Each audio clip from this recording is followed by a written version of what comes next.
I want to discuss a bit about the Samsung QN85B TV. I want to discuss about the price this TV came out with and it's currently selling at.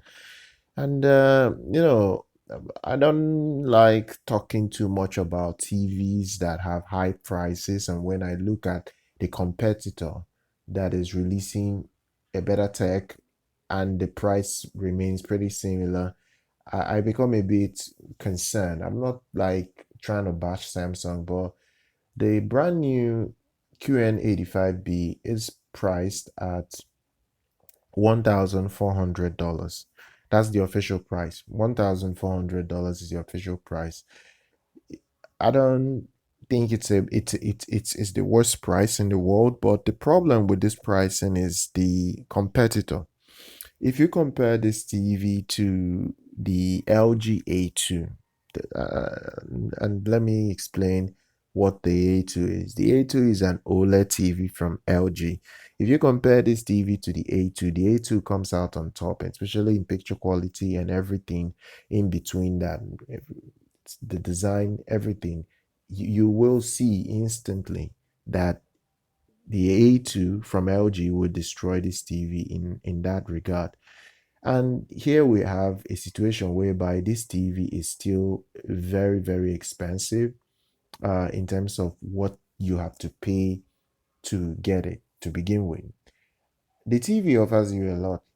Let's not make any mistake about the fact that the TV is a premium TV.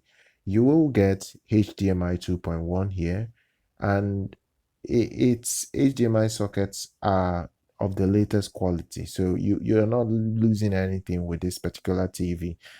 It's um it's fitted with a great picture processor, and it's using the Tizen the smart TV interface as well. So it has good quality. I don't have a problem with the quality of what it delivers, but the fact that it's priced almost the same as an OLED TV from LG is a bit worrying. The other day I talked about the fact that the QN95B, the step slightly big step biggest brother to this model, is more expensive than the S95B, the QN, no, the QD S95B, the QD OLED S95B. That model, the QN95B, the QN95B, this same mini LED model is more expensive than an OLED quantum dot OLED TV. And that's a bit worrying because it seems like Samsung does not currently know how to price their TVs well. It seems that they are overpricing their LED TVs. Now, I get it. Right from time, their LED TVs have always been their cream. They've always sold that for all these years. They just came in this year for the first time to release an OLED TV.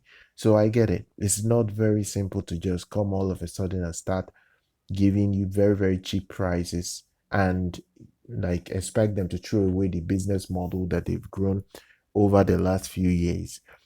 So they're not going to do that. But I feel right now, with the competition and with the fact that OLED TVs have become very affordable, if Samsung wants to keep selling their TVs, if Samsung wants to still keep making profit, they have to compromise. They have to start reducing the prices of their LED TVs. And that's the only way that they can compete. Samsung TVs normally do not have Dolby Vision. That's not their thing. They only have HDR10 plus, and that's another swaying factor for buyers. If somebody wants to buy a TV, he's gonna ask himself, "Am I gonna get Dolby Vision on a Samsung Smart TV, or do I take that same amount and go buy an LG OLED TV that has Dolby Vision?" That is pretty much going to be better in picture quality. These are questions Samsung need to start asking themselves before they release any new model come next year. The the QN85B is a very good TV from reviews that I've seen. The only problem is the pricing of this particular TV. Okay, let's look at other sizes. If you buy the 55-inch of this TV, you're only going to pay $1,400, and that's without a single discount. That's just the official price. $1,400. For that same amount, you will buy a pretty similar 55-inch A2 from LG. You'll buy that amount for that amount. And if I'm able to pay $1,400 between two TVs and pick one, if I'm able to make that amount, I will easily choose the A2. I really will easily. There isn't anything you will say to convince me to go and choose the the Samsung. I don't think it's gonna work. The QN85, it might have a lot of features, but it's never gonna beat that A2 in picture quality. And people will look at that.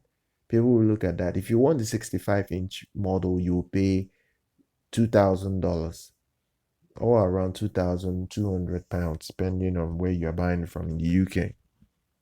Then, if you want their biggest size of the same model, which is the 85-inch, you'll pay $4,000 or around 4,700 pounds. So that's the price you pay. So the higher the screen size, the more money you will even spend. But I feel right now that Samsung need to start working on pricing their TVs well going forward, because the competition they have now against OLED is just ridiculous at this point. It's ridiculous because nobody will look at an OLED and leave an OLED TV for an LED LCD TV. That's never going to happen in this modern age. It's never going to happen in 2022, 2023. It's never going to happen. That's just the way things are right now. Samsung has to come out and start pricing their TV well. That's the only way they are going to be able to make money, or the money they think they desire. So that's my opinion in this regard. I think it's a good TV. It has a lot of features that will make a lot of people very happy about it. And that's the opinion. I just feel they need to work on the pricing for their TVs going forward. Subscribe to the channel, like our content. I'll see you guys very much next time.